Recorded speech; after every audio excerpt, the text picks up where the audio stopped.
What is your name Asher. and how old are you? 5. What is your name Brody. and how old are you? 8. Every day. Not a lot. Play outside. Play outside.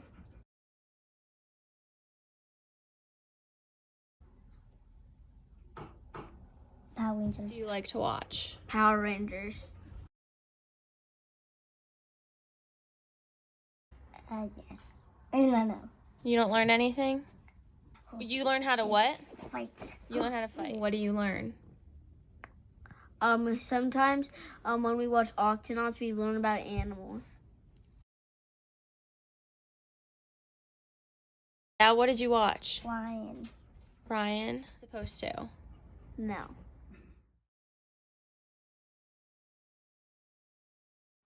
What is your name James, and how old are you? 22. What is your name? Sherry, How old are you? 63. What's your name David, and how old are you? 63. I don't watch any cable television anymore, but I do watch streaming services such as Hulu, Netflix, Disney Plus, and occasionally Amazon. Not a lot. I don't watch a lot, but if there's things I want to see specifically, I'll watch it. I'm not opposed to watching.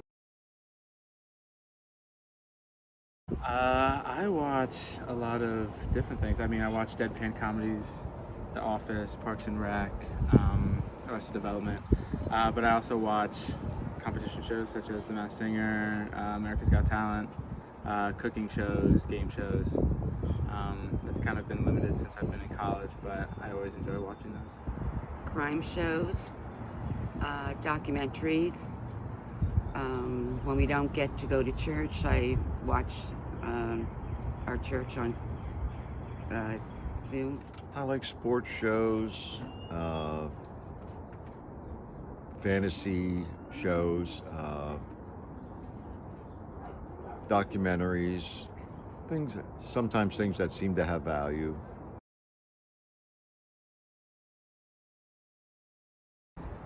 Yeah, I remember watching the Phillies game one time, and it was when Osama bin Laden had been killed, and they stopped the game and talked about it, and that's what kind of really got me interested in more into like world politics and the effect and the U.S. media in a situation like that. That was pretty big for me. It got me thinking a lot about different things because I had never seen that before. But I think that's probably the biggest one that sticks into my mind. When I watched all of the footage of 9/11, because my husband was involved in that with being in the military, and I think it brought our country close together. Actually, there was a lot of times I think that it did. When I was very young, John F. Kennedy getting killed. It was one of the first things I saw on TV as a child, and it was everyone was crying, and it was just a very sad time in the whole country. Then I saw his brother Robert, get killed. Then I saw Martin Luther King get killed. And after that, it was probably Vietnam. At the dinner table every night, it became, since the war lasted so long, it became commonplace to see if you knew anyone who was killed in the war. 91, Desert Storm when it started. 2001, the Twin Towers. And most of the things have been negative things that have influenced how I've felt and what I've done. The only time that I can really think of a really exciting time, besides maybe the Phillies winning the pennant, was when the American hockey team beat the Russians for the first time in the Olympics. Yes, definitely. I'm a marketing student at college, and I mean, that's what we study.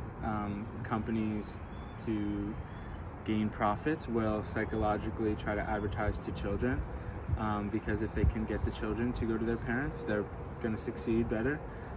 So whether it's ethical or not is the question, but I think there definitely is a sense of control that they do have, or that they try to gain with younger population.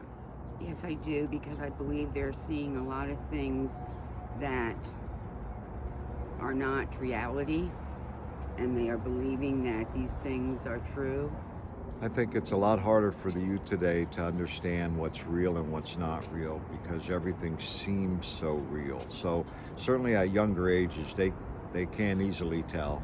When I was a child, it was obvious things were fake, even monsters or all kinds of things. And now, I mean, the stuff looks so real that I could only imagine that they have a very hard time discerning what is real and what's not. Too much violence. I think it depends. I mean, depending on the channel and what the film or TV show is trying to succeed at, and whether it's, you know, advertised to the correct group.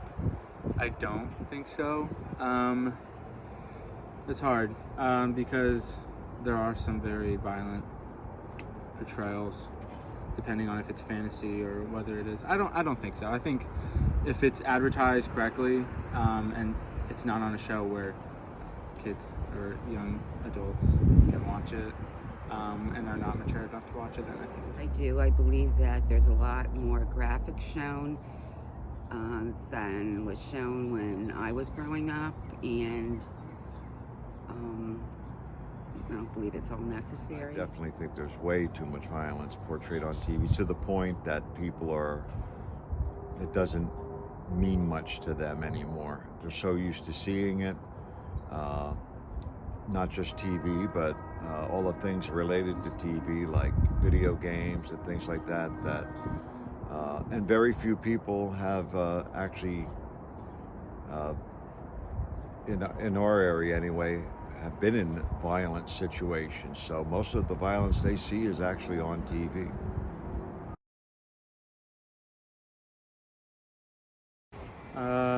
I don't think I can fully say with any certainty that it has a positive or negative. I think it has the power to do both.